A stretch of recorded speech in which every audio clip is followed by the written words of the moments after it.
श्रीधाम जो है वो भी भगवान श्री कृष्ण की अंश है।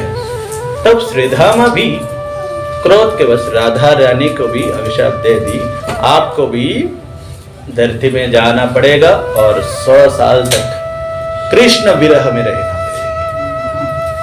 इसलिए कृष्ण बोले काल आएंगे बोल कर गए हैं, और आए कितने 100 साल के बाद। 100 साल के बाद कृष्ण मिले हैं राधा रानी से। इसमें प्रभाष यज्ञ भजन है, लीला कीर्तन, उसमें बोलते हैं राधा रानी रोते हैं, सखी उनको कहते हैं राधा हे सखी काल आइभो बलि काला गेलो मधुपुरी। काल आएगा बोलकर गाई हैं कृष्ण, लेकिन मधुपुर का मतलब मथुरा में। शे काले रार कोई दिन बाकी, उस काल का और कितना दिन बाकी है। काल आएंगे करते करते रात जाते हैं, रात आते सुबह होते, इस प्रकार करके दिन जाते हैं, रात हफ्ता जाते हैं और महीना जाते हैं, साल जाते हैं, ऐसे करते करते 100 साल पूरे हो गई, अब तक कृष्ण आए ही नहीं। इस प्रकार से राधा रानी रोते रहते। और जब उधर अभिशाप हुए तब राधा रानी सोचने लगी प्रभु ऐसे कहते हम नहीं जाएंगे उधर, हम कैसे उधर जा सकते। तो कृष्ण ने बोला सोच मत, हम भी आ रहे हैं, मेरी इच्छा है इसलिए अब जाओ। और इधर जो अभिमन्यु है, अभिमन्यु स्वयं भगवान की अंश है।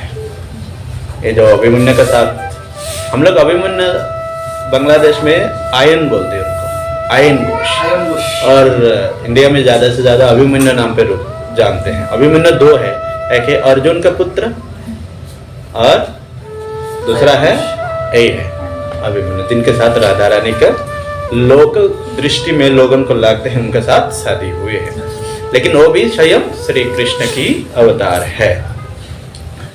तो राधा रानी ने एक शर्त रखा, प्रभु हम तो जाएंगे लेकिन जब तक आपको नहीं देखेंगे, आप हमारा पास नहीं आएंगे तब तक हम किसी को देखेंगे नहीं। आप मेरे पास जब आओगे तब हम आंखें खोलेंगे।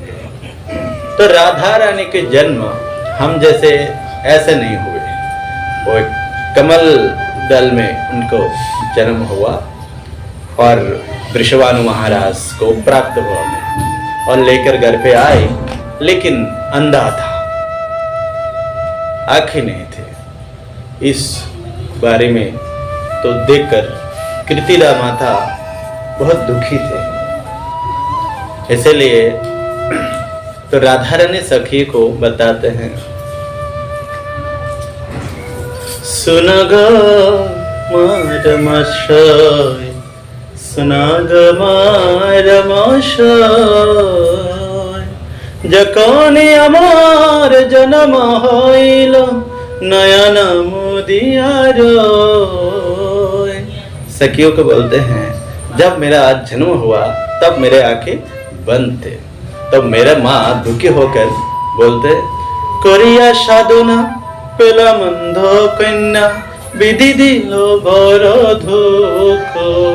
इतना तपस्या करके पुत्री मिला है लेकिन अभी अंधा है, तो विधि ने बहुत बड़े दुख हमें दिया है। इस प्रकार से विलाप करते हैं। और इस बात सुनकर यशोदा माता कृष्ण को लेकर आई। तो कृष्ण को लेकर जब आए, माताएं दोनों आपस में बातें कर रहे हैं, तब तक कृष्ण जाके टास्क किया।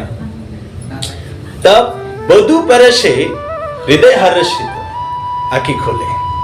राधा रानी जब देखा श्री कृष्ण ने उनको स्पर्श की, तब उन्होंने आंखें खोले।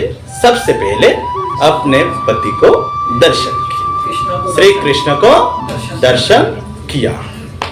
इसका पहले किसी को दर्शन नहीं किया। और इस प्रकार से सब लोग खुश हो गई, कृतिदा माता आदि।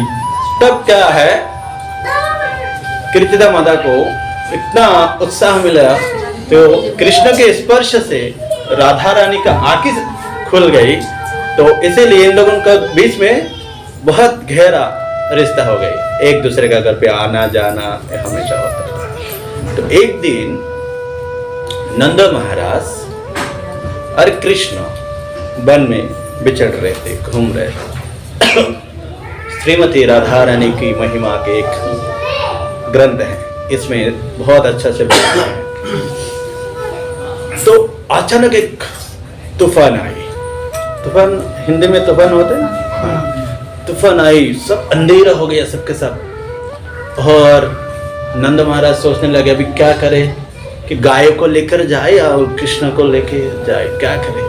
तब तक देखा उल्टे दिशा से राधा रानी आ रही है, बिल्कुल छोटे रूप में नहीं, बड़े रूप में राधा रानी आ रहे हैं। और राधा रानी नंद महाराज को उनका थोड़ा आश्चर्य दिखा, और देखकर उनको पता लग गया ये कोई साधारण व्यक्ति नहीं है, ये राधा और कृष्ण दोनों गलत धाम से आए हैं। उनको समझ आ गया, तब कृष्ण को उनको गोद में दे दी।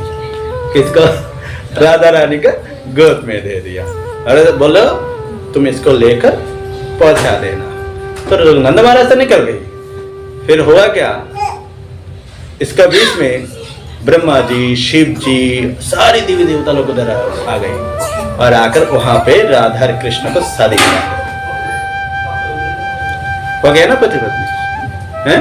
सबसे पहले दर्शन किसको किया? कृष्ण को। इसके बाद कृष्ण और राधा रानी की शादी किसने करवाई? ब्रह्मा जी, शिव जी, सारे देवता लोग मिलकर उनका शादी करा दी। एक बार हो गया, ठीक है। दूसरा बार क्या हुआ, जब कृष्ण वृंदावन में गाय चराने के लिए निकल गए अपने सखा को साथ, ब्रह्मा जी को लगा भगवान धरती पर आया, थोड़ा एक बार देखना चाहिए वो क्या करते हैं, हम थोड़ा भगवान का दर्शन करेंगे। ऐसे सोचकर आया वृंदावन में। ऊपर से देख रहे हैं कृष्ण क्या करते हैं, सखा को लेकर खेल रही है, कूद रही है और उनको झूठे खा रही है। ब्रह्मा जी बोल रहे कैसे भगवान है? सखा लोग सामने बैठे हैं, कृष्ण भी बैठे हैं, और सखा लोग बोलते कृष्ण को लड्डू लेकर, कृष्ण आज मैया ने बहुत बढ़िया लड्डू बनाए हैं। तो कृष्ण ने बोला सखा मुझे भी दे दो ना। ठीक है, आंखें बंद कर। तो आंखें बंद करने के लिए बोला, कृष्ण ने आंखें बंद करके हाँ करके गया, और उसने सखा ने क्या किया, उनको देखा कर पूरा अपने मुंह में अंदर डाल दिया। कृष्ण आंखें खुले तो देखा वो खुद खा रहे, कृष्ण को दिया नहीं। कृष्ण क्या किया, उनका सामने से सामने बिल्कुल गया, हाँ किया, क्योंकि पूरा लड्डू मुंह के अंदर डाल दिया। और कृष्ण ने क्या किया, उसका मुंह में मारे से ऐसे मारा, क्या हुआ, निकल गया मुंह से। और कृष्ण हाँ मुंह खोल के रहा था, पूरा कृष्ण का मुंह के अंदर दे दिया। ये सब देखा ब्रह्मा जी ने, ये ऐसे कैसे भगवान है? दूसरे के झूठे कहते हैं, ये कौन सी भगवान है? नहीं, थोड़ा परीक्षा होना चाहिए। अभी ब्रह्मा जी इसमें गलती कर दी। बोला क्या? परीक्षा होना चाहिए। जब कृष्ण का प्रागट्य हुआ था तब सारे देवी देवता और ब्रह्मा जी मिलकर पूजा करने के लिए आए थे कारागार में, पुष्प दिया, आराधना किया, बहुत सारी कृष्ण की वंदना की, लेकिन ये सब भूल गया। कृष्ण को राधा रानी के साथ शादी भी करा दिया है, राधा रानी के साथ शादी भी करा हाँ, दिया, वो भी बीच में राधा रानी के साथ शादी भी कराए, लेकिन उनका कृष्ण की महिमा इसको बोलते ब्रह्म विमोहन लेना। तो ब्रह्मा जी का दिमाग घूम गया, 4 मुंडी में भी समझ नहीं पाए, हम एक मुंडी में कैसे समझ लेंगे? 4 मुंडी में भी कृष्ण को नहीं समझ पाए, और उन्होंने क्या किया, बोला परीक्षा होना चाहिए, तो गाय को छुड़ा लिया पहले, बच्चे बछड़ा को। तो सखा बोल रही कृष्ण हमारा गाय नहीं है, बच्चा नहीं है। तो बोला ठीक है, कोई बात नहीं है, तुम लोग खाओ, मैं देखता हूँ। कृष्ण जब उधर देखने के लिए गया, सखा को उड़ा के ले गया। तो भी कृष्ण वापस आए, देखा सखा भी नहीं है, उधर गाय भी नहीं है, अब क्या करें? तब कृष्ण देखा, ओह ये तो मेरे बच्चे की काम है। ब्रह्मा जी किसका बेटा है? भगवान का बेटा, विष्णु के बेटा है। कृष्ण के नाभि से कमल आए, कमल में ब्रह्मा जी का जन्म हुआ, इसलिए उन्हीं की बेटा है। तो बोला ये तो मेरा बेटा है, इसका करतूत है, तभी तो उसको कुछ समझाना पड़ेगा। तब क्या गया, तब क्या किया, हरे कृष्णा कृष्णा कृष्णा हरे हरे, हरे राम राम राम हरे हरे। तब क्या हुआ, कृष्ण ने समझ गया। ये समझकर कृष्ण ने क्या किया, अपना शरीर से पूरा गाय और उनका बच्चा सबको निकाल दिया और सखा को निकाल दिया। निकल कर 1 साल तक ऐसे ही रहा। बलराम जी को भी पता नहीं चला। आखिर में जाके बलराम ने देखा ये थोड़ा डिफरेंस क्यों लग रहा है, क्या बात है। तब जाके कृष्ण को पूछा, कृष्ण क्या बात है, थोड़ा अलग अलग लग रही है, बच्चा को गाय बच्चा को अलग से थोड़ा प्यार कर रही हैं और वृंदावन में बच्चे को भी माएँ अलग से प्यार कर रही है, क्या मसला है। तो आपको ये अभी तक नहीं पता मैंने ये सब मैं हूँ, सारी गाय और बछड़ा और गोप बालक सब मैं ही हूँ। ऐसा क्यों है, क्योंकि कृष्ण को देखकर गोपी लोग भी सोचते थे कृष्ण अगर मेरे बेटा होते, गाय लोग भी सोचते थे कृष्ण मेरे बच्चे के बछड़ा रूप में जन्म लेते। इस सब की इच्छा भी कृष्ण ने 1 साल तक पूरा कर दी। तो बलराम को बोला ये तो 1 साल बीत गए, अभी आपको अभी पता चला। ओहो, तब बलराम को पता चला बाद में जाकर। और उसी समय क्या हुआ, पूर्णमासी जो योगमाया है दुर्गा देवी, तो उन्होंने क्या किया, उनको पता चला अभी सब कृष्ण ही है, तो उन्होंने सीधा जाकर वृंदावन में सबको बता दिया अभी जो मुहूर्त चल रही है बहुत अच्छा मुहूर्त है, जितनी सारी गोप बालिका हैं गोप बालकों के साथ शादी करा दो। समझ गया ना, उस समय छोटे से शादी हुआ करता था। तो क्या कर दिया, जितनी सारी गोपिया का बच्ची थे सबको गोपो बालकों के साथ शादी हो गई। अभी गोपो बालक लोग कौन है, कृष्ण है ना सबके साथ, और सबके साथ शादी किसके साथ हो गई, कृष्ण के साथ हो गई। राधा रानी के साथ कृष्ण के साथ हो गए, बाकी सबके साथ वो भी रूप अलग है लेकिन वो कृष्ण की अंश है। कृष्ण के साथ सबके साथ शादी हो गया। कितने बार हो गया, 2 बार हो गया ना कृष्ण के साथ शादी। तो ये सब होने के बाद फिर ब्रह्मा जी को लगा थोड़ा एक बार देखा था वो कृष्ण क्या करते हैं। तब आए देखा इधर भी एक सेट है उधर भी एक सेट है, अभी कौन सा असली है कौन सा नकली है, वो सोच में पड़ गया। तब कृष्ण ने उनको समझ में आ गया ब्रह्मा जी को, मैंने बहुत बड़ा गलती कर दिया। तो हाथ जोड़ करके कृष्ण से क्षमा मांगे, सॉरी मेरा गलती हो गया, ब्रह्मा के पद के कारण मेरा अंदर अहंकार आ गई। कृष्ण हमें ऐसा करो ताकि हम वृंदावन को में मनुष्य रूप लेने के लायक तो हम है नहीं। कौन बोल रहे हैं, सृष्टिकर्ता ब्रह्मा बोल रहे हैं। वृंदावन में जन्म लेने के लिए, मनुष्य रूप के जन्म लेने के लिए मेरे पास योग्यता नहीं है। हमें 3 गुल्म लता बनाकर इधर वृंदावन में जन्म दे दो, ताकि आपका भक्त जब इसके ऊपर चलेंगे मेरे सिर पर चले, हमारा जीवन धन्य हो जाए। प्रार्थना किए और बोले प्रभु हमें निष्कुल में जन्म दे देना ताकि हमारा अहंकार ना रहे।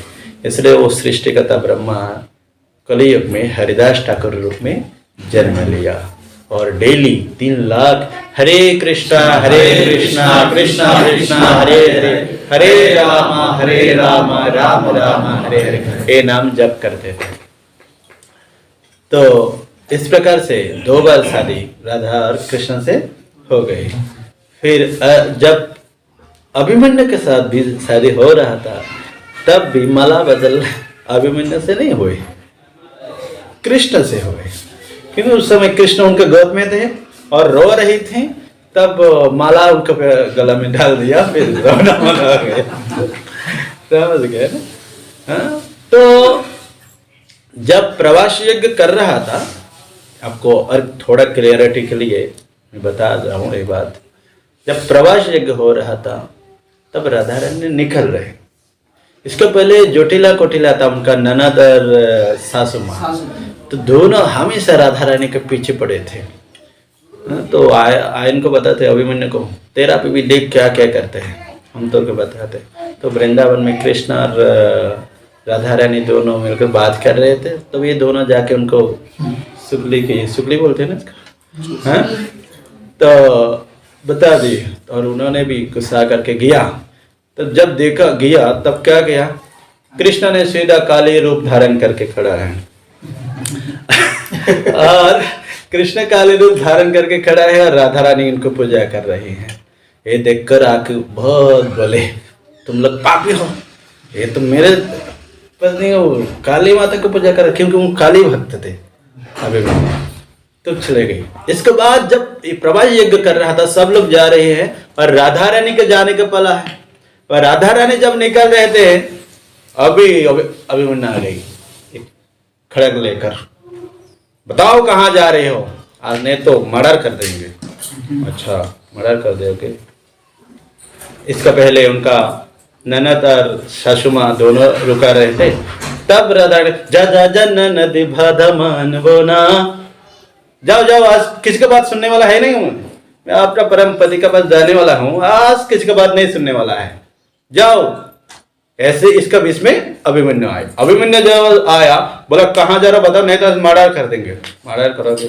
तब राधा रानी उनका सामने काली मूर्ति धरी राय दाड़ाई लो, कांदिते कांदिते आयन चरण लुठा लो। तब राधा रानी काली रूप धारण करके खड़ा हो गए, क्योंकि सारी अवतार उनसे आते हैं।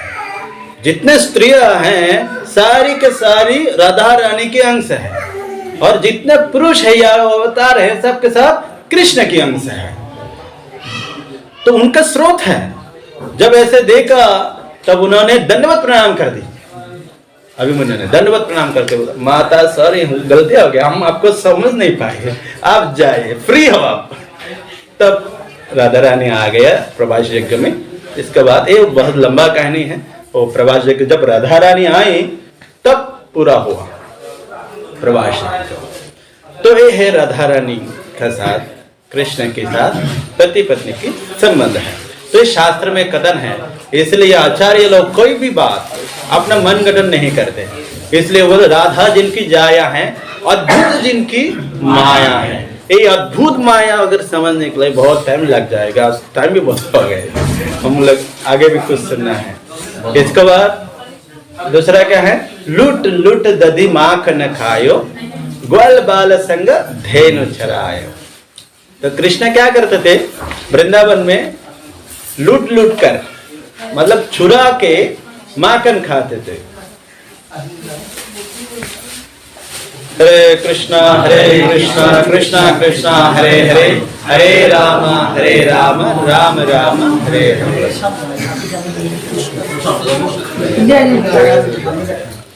कुटी कुटी जाना कुटी कुटी। तो कृष्ण ने क्या करते थे, लूट लूट कर मतलब चुरा चुरा के माखन खाते थे, और ग्वाल भाल का सब कर दो ऐसे स्लो कर दो ना, अब तो चुरा चुरा के माखन भी खाते थे, और गोप बालों का साथ क्या करते थे, गाय को चढ़ाते थे। तो बोलते ऐश श्री लीला धाम को बारंबार प्रणाम है। ये जो है भगवान इस प्रकार से लीला करते हैं। तो इस बात को देखकर कृष्ण चोरी करते हैं और क्या गाय को चराते हैं। तो लोगों को मन में आते है बहुत कुछ, क्या है चोरी करना, क्या सही है? सही है चोरी करना, सही नहीं। चोर को हम क्या करते हैं, सजा देते हैं ना। लेकिन कृष्ण जब चोरी करते हैं तो क्या करते हैं, बोले ब्रजे प्रसिद्धम, बोले नवनीत चोरम, पांगननम च दुकूल चोरम। क्या बोला, ब्रजे प्रसिद्धम नवनीत चोरम गोपांगनानाम च दुकूल चोरम। तर बोलें अनेक जन्मार्जित पाप चोरम चोराग्रगण्यम पुरुषम नमामि। कहते हैं ब्रजे, जिनका नाम प्रसिद्ध है चोर, ब्रजे प्रसिद्धम नवनीत चोरम, जो माखन चोरी करता था। और क्या करते थे? गोपांगना नाम चदुकूल चोरम, गोपियों का वस्त्र भी हरण कर ली। और क्या करते हैं?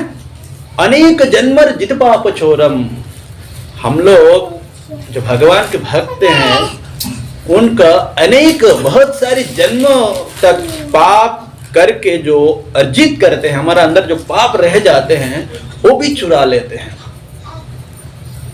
अनेक जन्मर्जित पापं चोरम चोर अग्रगण्यम, वो जो चोर का सरदार है, केवल चोर नहीं है, क्या चोर अग्रगण्यम तो चोर का सरदार है। चोर ऐसा पुरुष के क्या करते हैं? नमामि, प्रणाम करते हैं। लोग जब चोरी करते हैं उसे सजा मिलते हैं, लेकिन कृष्ण जब चोरी करते हैं तो क्या मिलते हैं? प्रणाम करते हैं, लोग आनंदित होते हैं। क्यों? क्योंकि देखने में लगते तो चोरी करते हैं, लेकिन वो चोर है नहीं। क्यों नहीं है? क्योंकि इस पूरे अनंत कोटि विश्व ब्रह्मांड का मालिक है कौन? हमने कुछ लाकर आए? जाने के समय कुछ लेके जाएंगे? या किसी ने इस दुनिया को बनाई? इस दुनिया का में जो चीज है किसी ने बनाई क्या? तो भगवान ने जो बनाई, भगवान ने जो दिया उसको इससे लेकर ऐसे करके दो अलग से चीज बना देते हैं। सारी के सारी संपदा किसका है? भगवान के है। तो अपना चीज लेने का उसे चोर थोड़ी कहते हैं। लेकिन ये क्यों करते हैं भगवान? ठीक है उनका है, लेकिन ऐसा क्यों करते हैं? किसी को ऐसा देखकर लोग भी ऐसा सीखेंगे, लोग भी चोरी करेंगे, ऐसा है क्या? ऐसा क्यों करते हैं? फिर बोलते हैं और पकड़े जाते हैं, बांध देते हैं, ऐसा क्यों करते हैं? तो बोलते इति दीक्षलीला वीरानंद कुंडे शगोशनिमज्जन्तम् आकवयन्तम् तदियेषु तज्ञेषु भक्तिर्जितत्तं पुनः प्रेमतस्तं सतावृत्ति बंधे। क्यों करते हैं ऐसे? बोलते इति दृश्य लीला वीरानंद कुंडे, इस प्रकार से भगवान लीला करके भक्तों को आनंदित करते हैं। भक्तों को आनंद देने के लिए कृष्ण ये सब करते हैं। कृष्ण को क्या जरूरत है ऐसे चोरी करना, ये सब करना, ये सब करना? कोई जरूरत है? जिनको इशारा से अनंत कोटि विश्व ब्रह्मांड सृष्टि हो जाते हैं, उसे चोरी करके खाने की क्या मतलब है? जिसके इशारा से इतने गाय प्रकट हो जाते हैं, इतने सका प्रकट हो जाते हैं, उन्हें चोरी करने की क्या जरूरत है? ये तो भक्तों को आनंद देने के लिए करते हैं। प्रहलाद ने बता दिया स्तंभ के अंदर भगवान है, बस उनको ये आश्वासन देने। ठीक है, भक्त ने बोल दिया मैं उधर हूं, प्रकट हो गए उसके अंदर। केवल भक्तों को आनंद देने के लिए सब करते हैं।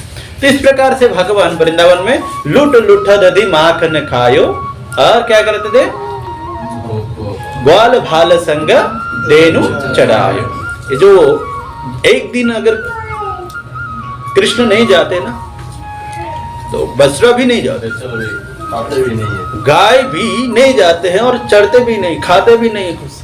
गोष्ठ लीला जब करते हैं ना, गोष्ठ लीला में बताते, बोलते हैं जायार पिरे पिरे छाय, जाते हैं और उल्टे देख देख कर देखते हैं, पीछे देखते हैं कृष्णा है या नहीं। तो बोलते कृष्णा हम क्या है, पशु पक्षी भी तेरे अलावा उसे अच्छा नहीं लगते हैं, तो हम लोगों को कैसे सुख लगेंगे? इसलिए कृष्ण कभी संग छरा कोरोना, हम लोग उनको कभी अलग मत करो, हमेशा तुम्हारा साथ रखो। ये जन्म में नहीं, जन्मे जन्मे, हर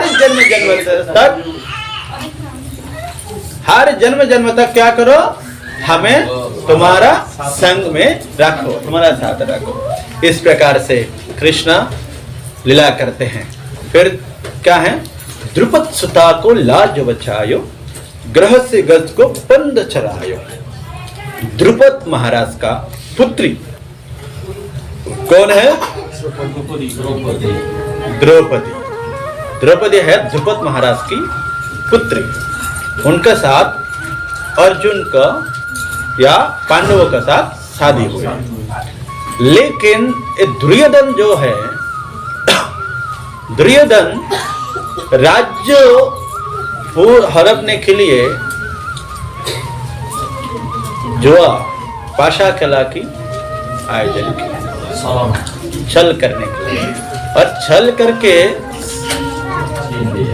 वो सब छीन लिया और पांडव लोग सब कुछ हार गया। लेकिन ये जो जुआ है ना, इतना मुश्किल है, उतना मन नहीं लगते हैं दोबारा इस बार शायद जीत जाएंगे, इस बार शायद जीत जाएंगे, इस प्रकार से बारंबार ट्राई करते रहते हैं और सब कुछ हार गया, राज्य भी चला गया, धन चला गया, से आखिर में अपने भाइयों को भी दांव पर लगा दी, भाई लोग भी निकल गए, खुद भी उनके पास हार गया और अंत में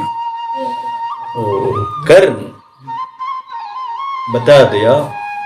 युधिष्ठिर महाराज ने बोले हमारे पास अभी तो कुछ है नहीं, अभी छोड़ो। बोला क्या नहीं है, द्रौपदी है ना।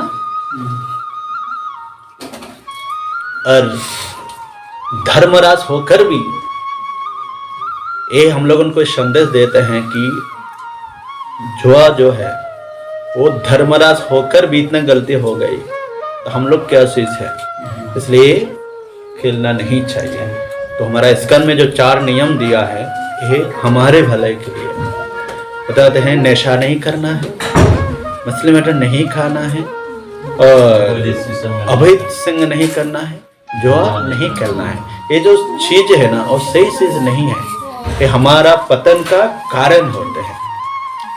तो धर्मराज युधिष्ठिर होने भी वो उसमें फंस गया और द्रौपदी को भी दांव पर लगा दिया, और लगाने के बाद क्या हुआ, हार गई।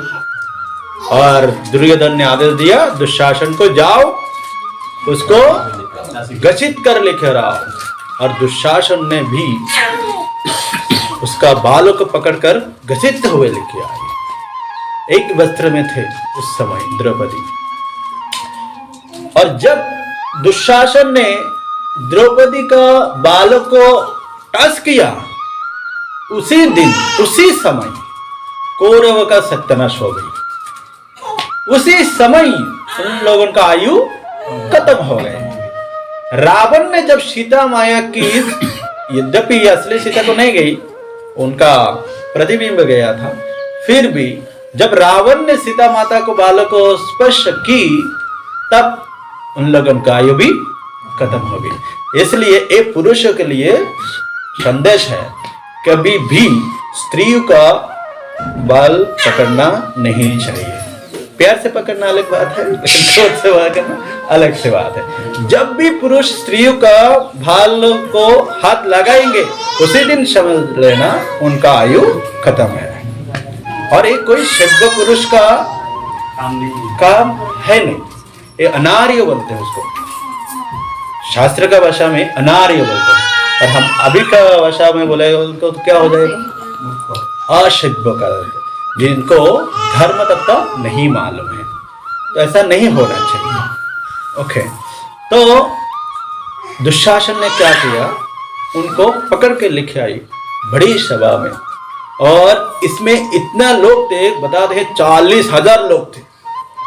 आज का कली युग में भी ऐसे दुर्घटना नहीं होते हैं, इस कली युग में भी ऐसा होता नहीं।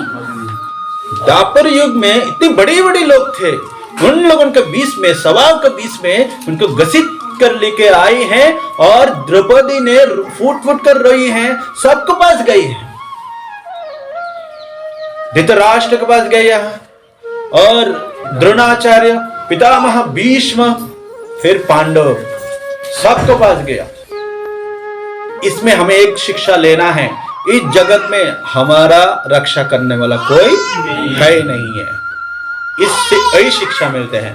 5 पति जिनका, एक नहीं 5 पति जिनका नाम सुनते भारत वर्ष डरते थे। दोनों विद्या में सबसे श्रेष्ठ है अर्जुन, और बल में भीम के ऊपर कोई नहीं है। तलवारबाजी में नकुल और